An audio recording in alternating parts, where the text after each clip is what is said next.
Dear friends, मैं हूं JP Singh और आप देख रहे हैं केमिस्ट्री गुरुजी चैनल। अब जो हमारी वीडियो है वो BSc first year inorganic chemistry से है और जो हमारा आज का टॉपिक है वो हमारा आज का टॉपिक है डी ब्रोगली इक्वेशन। आज हम डी ब्रोगली इक्वेशन पढ़ेंगे। ठीक है, तो चलिए पढ़ते हैं डी ब्रोगली इक्वेशन। सबसे पहले देखते हैं हमें इसमें दो वैज्ञानिकों के नाम याद रखने पड़ेंगे। एक हमें नाम याद रखना पड़ेगा इसमें आइंस्टीन का,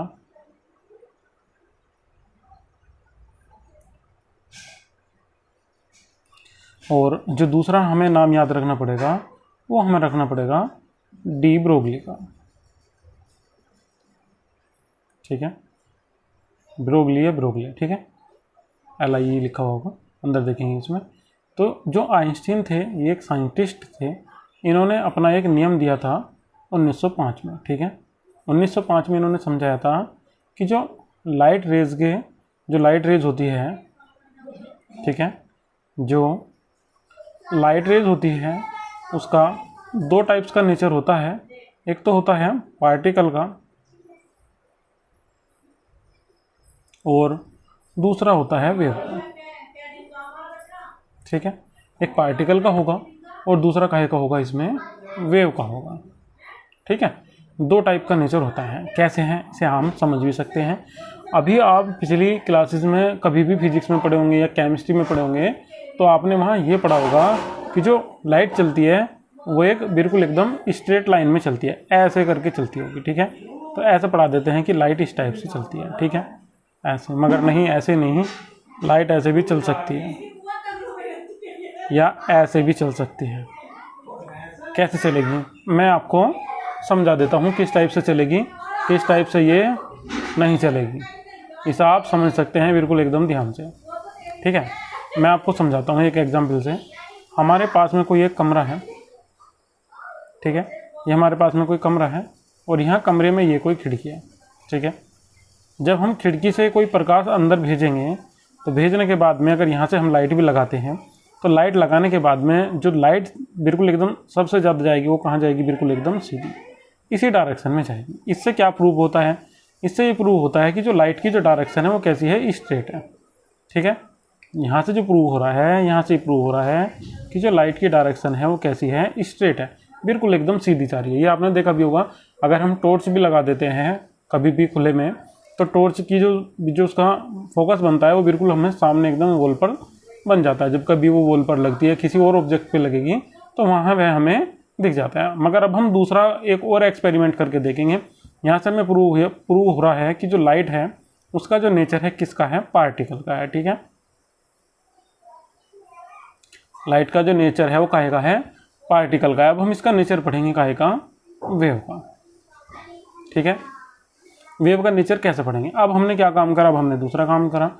अब फिर हमने यही देखा, एक कमरा ले लीजिए चाहे एक बॉक्स ले लीजिए, यहाँ से भी आप समझ सकते हैं। इस बॉक्स में यहाँ हमने एक छोटा सा छेद कर दिया। ठीक है, ये जो हमारे पास में ये बॉक्स था, जो मैं अभी बॉक्स दोबारा से बना रहा हूँ, या आप इसे कमरा भी बोल सकते हैं।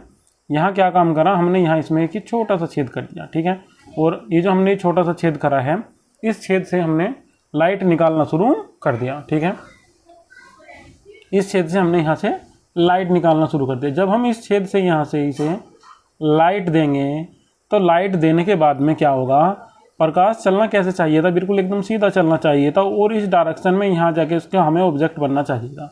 मगर ऐसा नहीं होगा। जब हम यहाँ से इसे निकाल देंगे तो निकालने के बाद में जो प्रकाश होगा वो आपको पूरे कमरे में फैला हुआ दिखाई देगा। ठीक है, क्योंकि ये जो हमारे पास में था ये बहुत ही छोटा सा छेद था जिसमें से हम लाइट निकाल रहे थे, बिल्कुल आपको ये सीधा सीधा यहाँ दिखाई नहीं देगा। तो इससे क्या प्रूव होता है, इससे ये प्रूव होता है कि जो लाइट का जो नेचर होगा, ठीक है, जो लाइट का नेचर है वो कैसा है, वेव का भी है। ठीक है, लाइट का जो नेचर वो कैसा है, वेव का भी है। वेव अगर मैं हिंदी में आपको समझाऊंगा, तरंग है। ठीक है, तो यहाँ से ये हमें ये प्रूव हो रहा है कि जो लाइट का नेचर है वो टू टाइप्स का है, एक तरंग का है और दूसरा कैसा है, कण का, वेव का और पार्टिकल का, दोनों का नेचर होता है। ये किसने बताया था, आइंस्टीन ने बताया था। ठीक है, अब कुछ समय बाद में ये इन्होंने कब बताया था, 1905 ईस्वी में।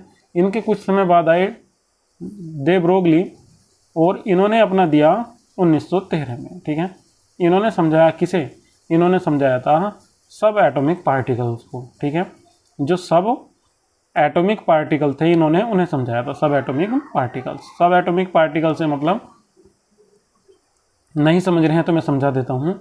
एटम का मतलब आप समझते होंगे, अगर आप हिंदी मीडियम से हैं तो एटम का मतलब परमाणु से होता है, ठीक है।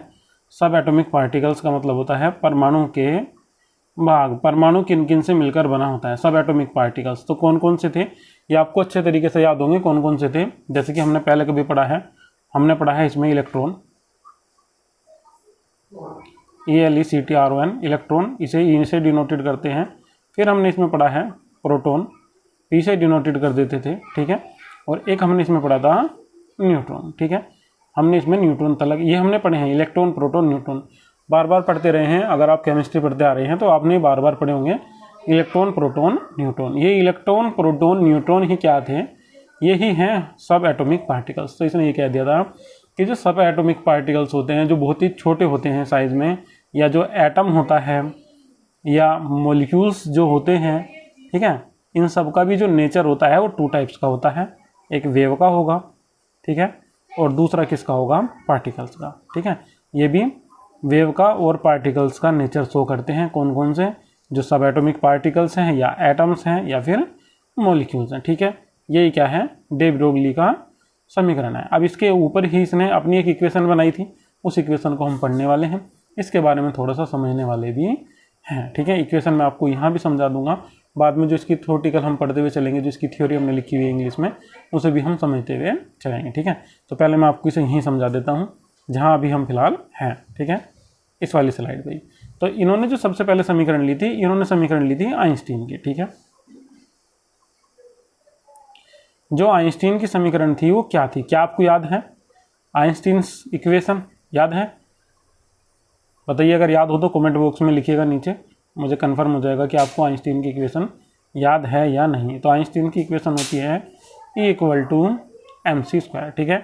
जो आइंस्टीन की जो इक्वेशन होती है वो क्या होती है, वो होती है E = mc²। इसे हम यहाँ मान लेंगे इक्वेशन फर्स्ट। फिर इसके बाद में अब हमें एक लेनी थी इसमें प्लांक की इक्वेशन, ठीक है। प्लांक की इक्वेशन लेंगे तो जो प्लांक की इक्वेशन होती है वो होता है यहाँ E = h², ठीक है। ये क्या है, h न्यू है, v नहीं है, न्यू है। तो ये देखिएगा, ये इक्वेशन 1 है, ये इक्वेशन कितनी है, 2।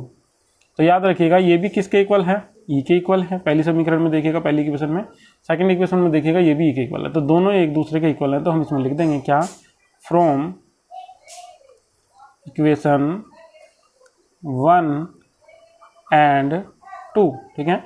फ्रॉम इक्वेशन 1 and 2, समीकरण 1 और 2 से। ऐसे आप बहुत सी बार पढ़े होंगे, कभी 10th क्लास में या 12th क्लास में। तो यहाँ हम पढ़ेंगे क्या, समीकरण 1 व समीकरण 2 से, फ्रॉम इक्वेशन 1 and 2, दोनों को एक दूसरे के इक्वल रख देंगे। तो हमारे पास में है समीकरण बन जाएगी एक mc² = h।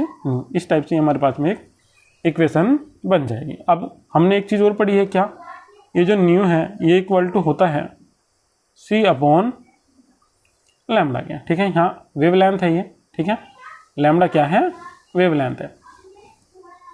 अब हमने क्या काम करा, न्यू के जो पोजीशन है उस पर हम रख देंगे क्या, c/λ। तो हमारे पास में समीकरण बन गई mc² = h.c/λ। तो देखिए प्यारे बच्चों, ये जो वैल्यू थी न्यू की, ये हमने यहाँ से उठाई है और यहाँ इस न्यू के स्थान पर रख दी है, जो न्यू की वैल्यू थी। तो हम यहाँ देखेंगे c से जो c² कैंसिल हो जाएगा, एक c बचेगा। तो यहाँ हमारे पास में कितना रह जाएगा, mc = h/λ, ठीक है। ये हमारे पास में यहाँ आ जाएगा। अब हम क्या काम करेंगे, हमें एक चीज़ पता है, ये जो c है, c क्या है, c है वेलोसिटी ऑफ लाइट, ठीक है। c क्या है, वेलोसिटी ऑफ लाइट, याद रखिएगा c क्या है, वेलोसिटी ऑफ लाइट। अभी हमने पढ़ा था क्या, कि जो सब एटॉमिक पार्टिकल्स होते हैं, जब हम इनमें पढ़ रहे थे, तो जो सब एटॉमिक पार्टिकल्स होते हैं उनका जो नेचर होता है 2 टाइप्स का होता है। किस किस टाइप का होता है, एक पार्टिकल्स का भी होता है, ठीक है, और दूसरा किसका होता है, एक होता है वेव का। पार्टिकल्स का और वेव का दोनों का नेचर होता है। तो पार्टिकल्स का जो वेलोसिटी होगी वो क्या होगी, v होगी, और वेव की कितनी होगी, c होगी।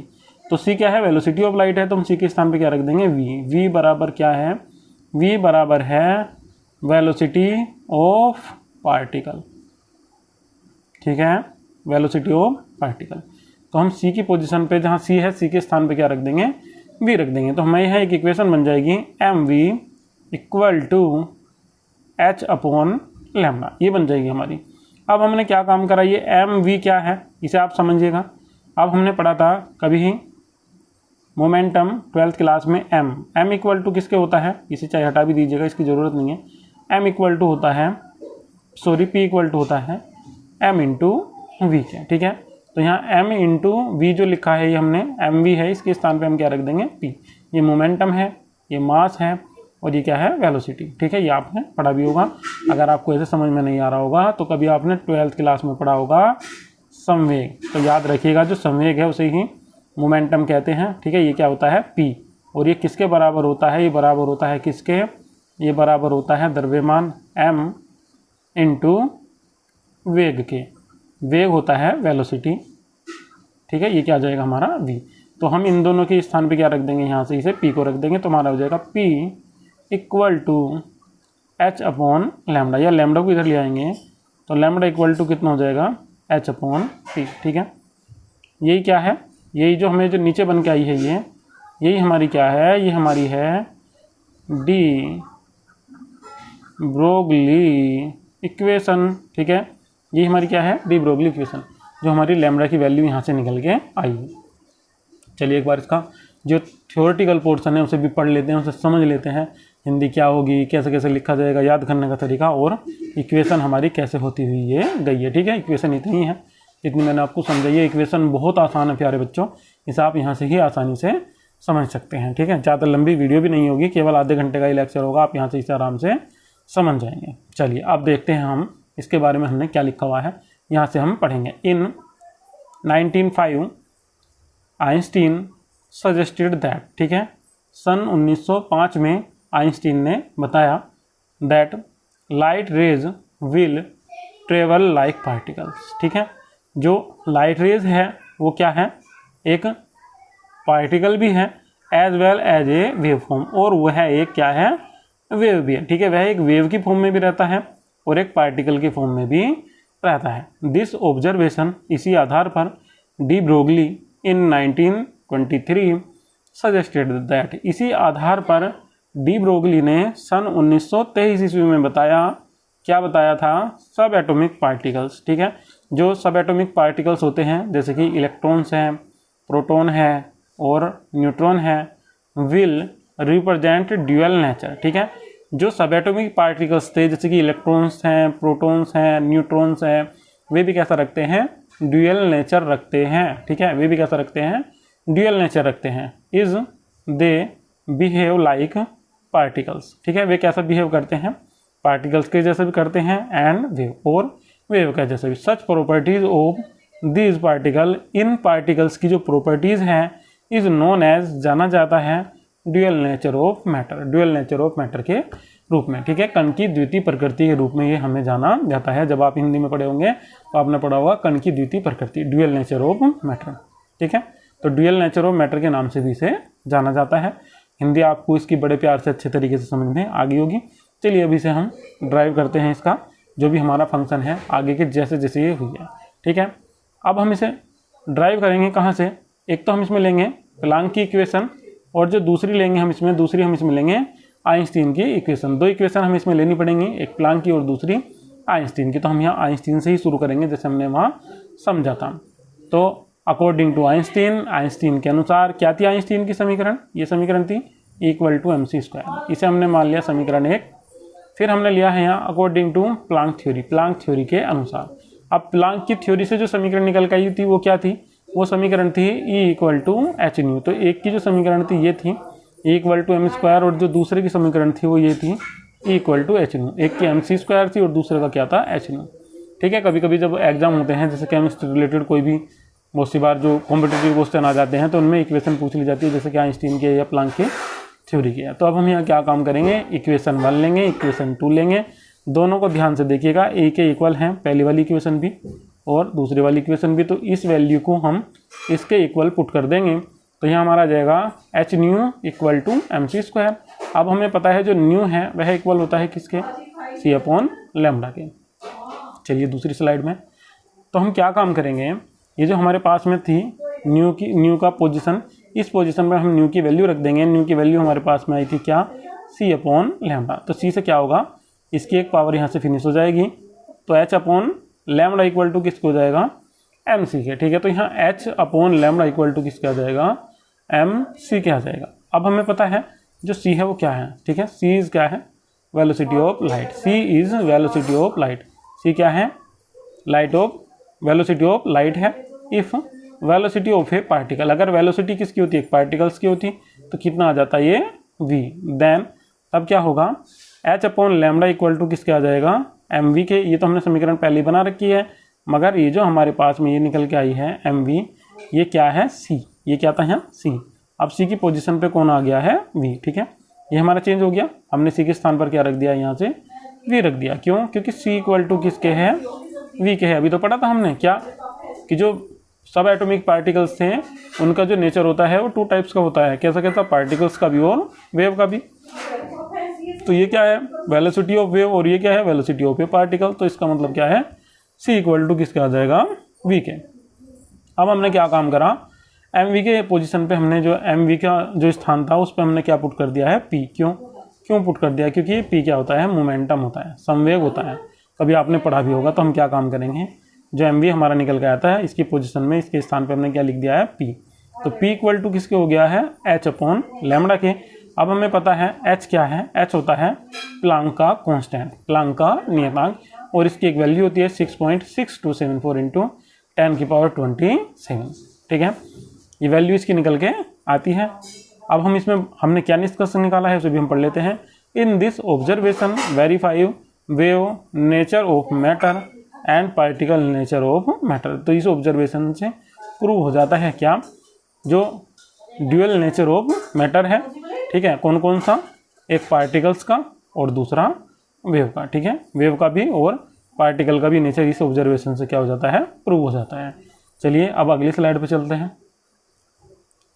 अब पढ़िएगा इसकी लिमिटेशन, इसकी कुछ लिमिटेशन भी है। De Broglie concept is applicable only for सब एटॉमिक पार्टिकल्स। जो डी ब्रोगली का जो कॉन्सेप्ट था वो केवल किसके लिए ही होता, किसके लिए ही सही है, किसके लिए ही लागू हो सकता है, वो केवल सब एटॉमिक पार्टिकल्स के लिए ही। क्यों, because wave nature of matter depend inversely on the mass of object. ठीक है, जो वेव का जो नेचर होता है वो मास के इनवर्सली डिपेंड करता है। ठीक है, यहाँ से आप समझिएगा, लैम्डा प्रोपोर्शनल टू 1/m।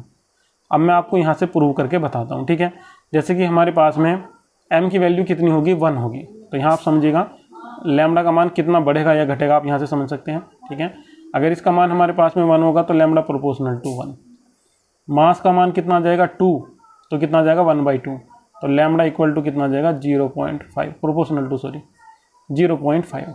3 आ जाएगा, कुछ और होगा, 4 होगा, 0.25। इसका मतलब वेवलेंथ लगातार घटती जा रही है। ठीक है, लगातार क्या हो रहा है, घटती जा रही है। और अगर मास इसका यहाँ से बढ़ता हुआ जा रहा है, मास की वैल्यू अगर बढ़ेगी तो क्या होगा, जो इसकी वैल्यू है, जो वेवलेंथ है वो बढ़ने लगेगी। ठीक है, जो वेवलेंथ है इसकी, जो लैम्डा है उसका मान बढ़ता हुआ चला जाएगा। जैसे हमने यहाँ रख दिया 0.1, तो ये वैल्यू कितनी आ जाएगी, 10 आ जाएगी। 0.5 रखेंगे 2 आ जाएगी। ठीक है, तो ये इन्वर्सली डिपेंड करता है किस पे, मास के ऑब्जेक्ट पे। इन द हैवियर पार्टिकल्स, जो हैवियर पार्टिकल्स होते हैं, value of wavelength is negligible. और जो हायर पार्टिकल्स होंगे जिनका वेट कैसा होगा, जिनका मास कैसा होगा, बहुत अधिक होगा, उनकी जो वेवलेंथ होगी वो कैसी होगी, नेग्लिजिबल होगी। विच suggest that do not have wave nature, और वे वेव नेचर को शो नहीं करेंगे। ठीक है, याद रखिएगा, वे वेव नेचर को शो नहीं करेंगे। चलिएगा, तो फिलहाल इस वीडियो में इतना ही, जितना आप देख चुके हैं। वीडियो अच्छी लगी है तो वीडियो में कमेंट जरूर कीजिएगा, वीडियो को अधिक से अधिक शेयर भी कीजिएगा और चैनल को सब्सक्राइब भी कर लीजिएगा। Thank you.